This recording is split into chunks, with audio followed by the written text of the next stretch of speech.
Showbiz Chicago and the Chicago Pride podcast. Well, I have been in love with this woman for nearly 1997 now, and I can't believe it's the first time I've had the chance to interview her. Of course, it is recording artist sensation Kristine W., who is going to be performing at the North Halsted Street Market Days, and we have all that information up on our website. So welcome to the podcast, first of all. You know you have such a huge fan base here in Chicago. Oh, hi, baby. How are you? I know. I love it. I have so much fun in Chicago. Made a lot of friends there, performing over the years, and it's an electric, beautiful city, just great people. So let's talk about, I do want to talk about your amazing career, but I want to talk about the genre that you've made such a niche out of. The whole dance, kind of revolution that started in the late 90s and continues to today. How did you break into that? Well, I had to go over across the pond. I had to go to London to make it happen because here I was, a kid trying to talk about dance music when all anybody wanted to talk about was hip hop. I mean, all the different labels that I would see, because I had an R&B voice, wanted me to do, hip hop or, kind of R&B pop, and nobody wanted to talk about dance. Let me tell you, that was like, no. Right. So I had to go over to Europe to make it happen. I went over there. With a small English record label in Islington, and started recording with these different producers, and one of them ended up being, Dido's brother, Rolo, and we wrote songs together, and, over the span of 3 years, created the Land of the Living, and I was, going back and forth doing my Vegas show, and putting myself through my final year at UNLV. It was pretty crazy. I can't even believe I did that. So what made dance music break in the United States? What do you think was that culminating moment where it became on such a trajectory, it just didn't stop, and then you came in on that tidal wave? Well, I think when 97 dance music was we were starting to put a lot of different flavors into it. I was putting different artists were putting different flavors of music into it, sprinkling, like I sprinkled my album with a lot of jazz. Absolutely. And, you could get a lot of, R&B, of course, but then gospel flavoring, the big vocal harmonies, very majestic production, so that you got, you felt it, you felt the music, you felt it with your spirit, it wasn't just a boom, boom, boom, it wasn't just a kick drum. So I think the musicality grew during that time, and it gave dance music credibility, it gave it legs, right, so that it could run into the future. Because we used to sit around and go, oh my God, dance music is the pop music of tomorrow. It's just a matter of time. I agree with something that you just said, Kristine, because I think people don't realize that how many different styles of music go into the people that have succeeded in the dance genre. It is such an international flavor that does have jazz and gospel. And it is. And African it is. And it's so much more than just programming. I mean, right. There's a lot of people that just, do kind of like the, what's the right. guy's Gangnam Style, where that's totally programmed, from beginning to end. I don't think there was a live musician, except for the keyboard player, that programmed it on the whole thing, but on that whole production. But, I mean, there is music, oh my gosh, house music is very musical. There's a lot of people out there that produce very musical house music, the Todd Terry's of the world, and I look at the Daft Punk album. I mean, it's so musical and rich and gorgeous. With a lot of live music combined with programming, and it's just that. It's a beautiful album, and we try to. That's what I try to do with Flanagan, with my company, and I've always done that. It was just because I come from the live band experience, performing in Vegas with my band and my dancers, and everything was live. And then we would program, we'd program some of some music to make it fatter and fuller, program a bass line and then have a live bass player play over the top of it, and then you totally feel it on the dance floor. So, I've tried to keep that principle because I came up, on the road of hard knocks, which is live shows every night, Right. So I tried to keep that in dance, and I think by a lot of different people doing that, it's given dance credibility, not just as something that comes on that's very, just that, there's so much more to it now. So Kristine, from a business angle and having your own production company, how has social media and the whole onslaught of Facebook and marketing changed your company and how you produce and get your material out there? Good question. The whole social media thing is that whole wave has been something that you just you're on your surfboard and you're trying to not get, trying to keep up with it. You're supposed to not get knocked down. You want to be in it, you need it, but then you don't want to get carried away, feel like an idiot. I mean, some of these people that Twitter every meal they eat and everything they're doing, and so that to me it just gets a little weird, but you need it for people to find out what you've got coming up, what you're working on, and because people are so inundated with information by everyone and everything right now that just for you to let anybody know that you have a music release is, right. I mean, you have to it's really hard to let people know what's happening because there's just so much information being spewed at them 24 hours a day. It's like, so to try to get in there and let people know about your music coming out, it's a challenge, and thank God I have a great team. Kristine W, he's based out of Dallas. He helps me, and Brad Bernier, and my graphic artist, Kim, she creates a lot of the, we work together on the images, what we want people to see, and I've got friends that help out and call and say, hey, listen, you should do this, do that, and now, you have to make a music video now. I mean, we just finished, we just finished the music video for So Close to Me, and we started masterminding it, like, I would say, March, maybe February. I mean, not long ago, we started coming up with the concept, and it's for the new single, So Close to Me. And, just trying to work through what we wanted to do, and then, my stylist, Jeffrey Barrett, is also one of my dancers. He started coming up with different concepts costuming-wise, and, we came up with this whole crazy, you just got to see it to believe it. Well, I can't wait to see it. It's amazing, and, I incorporated, it's like taking a road trip and you don't know, I don't know, it's a journey. It literally takes you on a journey, and there's an old car that I bought from my grandpa when I was a kid. That was a 1947 Pontiac, and I've been working on restoring it for years, and I finally finished it. And we featured that in the car, and it's painted. I had it done pearl white and pearl with pearl pink fenders. It's so gay and fabulous. It's just so me. Well, let's talk about like how you were brought up. Like, were you brought up in a musical family, and how did you know you had the gift to create music? I think it's because my mother was an entertainer. My father was a great country singer. He unfortunately died when I was 3. But my mom and him had performed together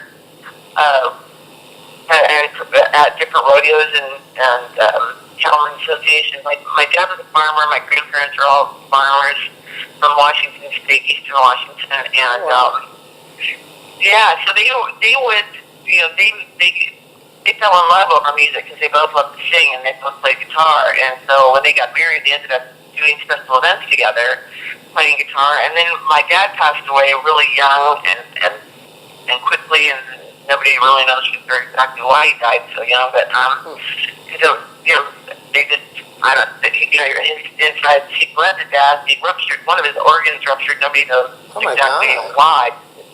But he was like 6'4", big old gorgeous man. And so my mom was left there with 4 little kids, babies really. And my aunt, her best friend, I call her Auntie Jo, she stepped in and they continued on with the Humdingers. That was the name of the show. So I mean, literally, I grew up under the table listening to my mom and Auntie Jo perform. You know, they were the Humdingers, and that's how they met us. You know, running around doing shows. And then my aunt, she flew to Florida and did the cruise ships performing and singing, and my mom started her solo career in the Northwest as Donna Lee. So I mean, she was a working musician, working 6 nights a week. So I saw that. So when I would go and we were like the judge. We played weddings, we played funerals, we played, anything with our guitars. And when I left to go to college here in UNLV, I mean, it was no big deal for me to sing country western one night with a country band and go sing jazz with another band. And, pretty soon I for my own band. So it was kind of I knew how to be a working musician by watching them. So, yeah, I was very blessed that way. And I always knew I was going to do music. And as soon as I heard Donna Summer when I was a kid, I knew I wanted to do that kind of music. I know. What an icon that woman was. I did one of the last interviews with her. What an amazing woman. I dedicated new #1 this my recent album to her, and we Simon Langford in London, he worked with me, and we did a tribute song of hers. It's on new #1's album. It's her song, Sometimes Like Butterflies, and we made it into it used to be like a ballad on a B-side of I don't know, She Works Hard for the Money or something random, just one of her hits, and it was just on the B-side, and we made it to a big anthem, and we used the same arrangement that she used on Last Dance, how it starts slow and everything. I thought that was a good tribute to my hero. And I guess what people don't even know about her, Kristine, is that that she was trained in opera in Germany. And it was just amazing. I know that, and that's what inspired me in when I was in high school to start taking opera lessons in Seattle from Beth Ann Williams, because I'd heard that she was an opera singer. So I was like, what better motivation do you need? All I needed to know, and just growing up, is what Donna Summer was doing. And be like, no, it might be in the direction of what I would need to do. Best thing I ever did. Right. I just you just touched on something, Kristine, and that's why I kind of love doing interviews this way about Las Vegas and you being in Las Vegas. I just interview here with his name's Matt Baldani. He's in the new Bee Gees show, and he's Las Vegas boy, and he says Las Vegas has changed so much as far as the entertainment industry has gone, and he said it's become much more authentic. Can you touch on that, since you're part of the whole Las Vegas community, and just talk about how you've seen Las Vegas change as far as shows coming in, entertainers coming in? Has it become a more authentic place, do you think, for the artist? I wouldn't say authentic. It's become very corporate. So you have, there you go. you have these big production shows. The Michael Jackson show, which was absolutely amazing. Cirque du Soleil pretty much does everything. They have a show in every casino, and it used to be more authentic. 20 years ago, I'm sure, when Wayne Newton. When there was not necessarily Wayne Newton. There was just so many more shows. There was so much more variety of artists. You had Frank Sinatra, and you had Debbie Reynolds and Anne Margaret, and their shows were, talk about variety. I mean, they had dancers, they had singing, they had comedy, they had Cher was there, Diana Ross was there. Those people don't come here that much anymore. I mean, they'll come here at Caesars. I mean, that's kind of they'll come for a minute, but, they don't have long-running shows. Right. Because, Vegas has gotten more like, it's a machine. It is. It's a machine, you did here 4 weeks, get out of here. Next. It's like, and then, we have the big pool parties now, too, where, everybody comes outside to the pools, and, the young people go out there, and everybody's, listening to the DJ and getting high. I mean, they don't even go to, they don't even go to half the shows, so I think, so I don't know about I think there's a lot of talented people in the Cirque du Soleil shows. Oh my God, yeah, for sure. Those are real talent, but they're acrobats, and there's some things. I think what he was referring to too, Kristine, was like some of the major musicals that are coming through now that really never had a chance in Las Vegas, because now you have your Jersey Boys. Oh, that's true. That's a really good point. Yeah. That's a good point. Yeah, like Phantom of the Opera, that would have never came here. And, oh yeah, as far as like Broadway coming in, that's been the best thing of Vegas getting more corporate, is that Broadway has come here, and so we got more art. So that is, you know. But then when I watch them, I have to say, it's like kind of like strange, because when I see Broadway in New York, it doesn't seem the same as when I see it in Vegas, where fireworks are shooting. Right. You know, really? I mean, it's definitely different. It's different, but it's cool. I mean, you can come to Vegas and see, a lot of wild stuff, and that's why you come to Vegas. You want to get crazy and have a good time. Come on, come on. But I still enjoy seeing Broadway in New York. There's nothing like it. I agree with that. So I do want to touch on your little health issue, and I know we're talking about your father that died very young, and you're the mother of two lovely children. How you had a stem cell transplant, I understand. And I did have a stem cell transplant. Yeah, I'm one of the miracle people. Right, I know. That survived it all. Yeah, I had AML. I had acute myeloid leukemia in 2001, and it was just hit me out of the blue. I mean, I just started getting more tired until basically couldn't get out of bed. It was really strange, and I noticed like my body was. I was getting really white. I could see like my blood veins in my legs. It was really strange. It was like my body was being taken by something. Well, what? Somebody's taking my body away. Wow. And I'd always been so healthy and strong and positive, and I could feel myself dying. I could, and it was the strangest. It was really strange, and I went to the doctor like 3 different times, and I would get, I cut my lip on my saxophone, and I cut my lip on the reed of my saxophone, on my mouth, and it didn't heal, and I came back from Japan, the big party I did, and with my dancers, and my lips started swelling up bigger and bigger. So I had been at the doctor for 2-3 times, and this last time I came out, I'm so tired. This isn't healing, and then he did another test on me, and then he called me. He said, "You need to come into the office." I said, "Well, can't you talk to me over the phone?" He said, "No, you got to get down there right now, and I'm going to stay here until you get here." Wow. And I was like, right. And then when he told me, I was just like, no way, because it was such a, the odds of living are only like 30%. Right, I know. So to get our affairs in order, it's almost like you give up before you start trying, because it's just so ominous. But, I went to UCLA, and Mary Torito is my doctor there, oncologist, and, she set up everything that I was going to do, and she was like, "You're young, you can do this.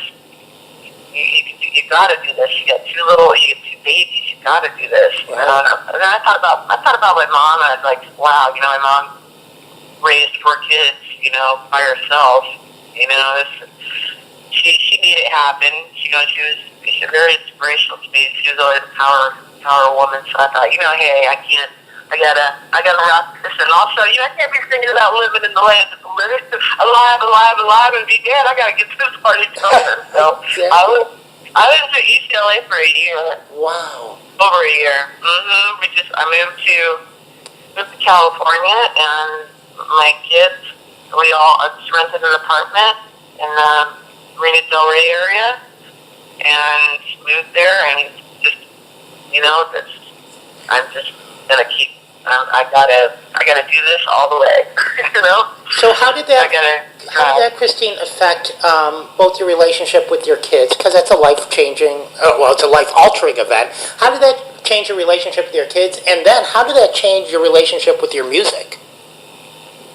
Well, my kids were so little. I mean, literally so little, like 1.5 and 2.5. They're very close together. I mean, they were really little. Okay. So I think, it was almost like fun to come see Mom. They can only come see me like every 6 weeks. I have to go into remission and you can't be around people after you have that much chemo. You can't be around people with germs and stuff like that for long periods of time. So they would come in and it was like, we'd blow up the gloves, and make chickens out of the gloves. It was more like party time when they'd come to see me, and it was just fun, and I didn't want to scare them, so, that's what his moms do, or like, hey, this is all fun. Don't let the old lady worry you. It's all good.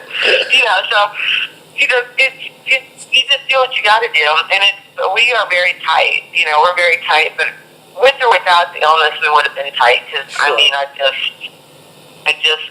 I brought them everywhere. They've been to more gay prides than most of the planet. Most of my gay friends. And they just come, they come everywhere with me that they can, Obviously they got things going on too. Their little, their lives are busy too. But we're just tight. I always wanted to be a mom that was tight with my kids. I'm tight with my mom, and it's just so helpful when you feel like you can talk to your parents about anything. Right. So I just always wanted to be that mom, Now, did it change your music at all? Did it change your approach to music, I guess, going through that? And maybe not, in the final product, but... it did. I have to say it did. You know what? It really, when you're laying there and you think, I don't think I'm going to make it, So I might be out of here next week. I don't think I'm going to make this one, When you sit laying there thinking that, you're also thinking about what am I leaving behind? When I'm gone, That's what I was getting at. Unfortunately, when you die, everybody wants to buy your music, like Selena and Michael Jackson. You know what I mean? I'm not famous like they are, but still, in some way, Right. People, the fascination with what you did becomes greater, and I was so thankful that I didn't hear any music that I was embarrassed of. Honestly, that was the big thing. I was like, you can honestly check out and not be embarrassed over anything you recorded. You never, slept with that guy to get anywhere. You never did that to that person to try to get up the ladder. It was very comforting to go, oh, you know what? I'm good. I'm so good. Because, you would lay at night and hear people screaming and carrying on and freaking out. And, I always wondered, were they not right in their lives? Is that why they're fighting so much, That could very well be. Yeah, sure. I don't know. Who knows? But when you lay in the oncology ward and people are moving in and out, it's about as real as it gets. It's about as real as it gets with life and death in an oncology ward. So, it just brings everything really into perspective. And, I was very thankful for the way that I lived. And then I just wanted to be very, very inspirational, just to keep that inspiration in my music moving forward. And, if God wanted me to be here, I just wanted to make great music that inspired people and gave them hope. And, as cheesy as it may sound, just bring something good to the world. Absolutely. And in closing, I want to talk about, you have such an incredible fan base that has, been with you really since the beginning, which I think, again, is unusual with the genre of what you've kind of niched out. Let's talk about the responsibility an artist has to the fan base, and even reciprocally, the responsibility I think a fan has to the artist to let the artist be able to create new work and still be able to follow them. Yeah, that's a really good question. Hey, you're quite the interviewer. Can I just tell you, Michael, this is good. Oh, there you go. It's a good interview. You do. You feel responsible to your fans. You don't want to let them down. You want to bring something bigger, better, different. And you are walking a tight wire there of alienation too, because some people go, oh, I just don't like the new stuff that they're doing. These new songs, I'm not feeling them. I think kind of what I did with this new album, because I obviously I make my music for my fans. Right. I just listen to what they say in the emails. I go on Facebook, even if I don't have enough time to reply to everybody. I I read what they are saying, and after the shows, I'm always on the road. So after the shows, I always stay for an hour and sign autographs and just talk to people and try to, figure out what they're feeling, what do they like, what they not like, and just get an honest face-to-face contact with them, because that means a lot to me. That helps me, create my next projects, and that's how the jazz album came about. The Straight Up with the Twist album, that was fan driven, totally. So yeah, it is kind of tough. But with new number ones, I wanted to bring them Land of the Living, from 1990. I guess it came out in 98, the single, but I wanted it to be relevant, the production to be relevant and the sound to be relevant in 2013. So, I took my first four number one hits, and had them reproduced by, killer producers, and which helped me in the show. I could perform them live, and they sound totally killer with all these new productions on them. But then my fan base, I didn't leave them. These are songs that mean a lot to them, so they still get to hear them, but they're not hearing the old production. They're hearing the brand new production. Wow. And that, to me, that was a gift to me to be able to perform it, because it's so fun. So much fun to bring those songs, and I do those songs in my show, and I'll be doing them in Chicago. Awesome. Songs like Land of the Living and Loving You off the new album. And then, I did 9 new songs, and So Close to Me, of course, is the new single coming out. We finished the video. We're so excited for people to see it, because it's not like anything you've ever seen before. It's pretty crazy. And then, we've got all these great remixes, So Close to Me. But yeah, I just feel like you just got to kind of keep bringing it, but you got to figure out what the fans like. You got to tap into what they like, and sometimes you hit it, and sometimes you miss it. Thankfully, so far, knock on wood, I've hit it. I've hit it, and I think having my own label now has helped me, because I don't have to sit with the room, I don't have to sit in a room with 10 other people and say, this is not going to sell. It's not going to sell. It's not about selling. It's about making great music that will be timeless. Wow. Well, I can't think of a better way to end the interview, though, with that, because it sounds like you have the perfect balance between everything right now, between artistry, fans, and it sounds like you're in a very great place. Well, I'm very blessed, I'll tell you that. God has blessed me huge, and, I'm so thankful for my fan base, and I'm thankful for the chances to perform and get out there, and, that's it. We just got to bring some positive energy to the planet, man. You know it. We got to do it, Michael. You know it. And thank you for being so open with me. Thank you very much. I appreciate it, and I'm going to see you at Halstead Market Days. I'll take you out for dinner. How's that? Oh my God, it'd be a blast. I love you, Michael. I love you too. Okay, thanks, Kristine. I love you. Love you too, baby. Bye-bye.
one.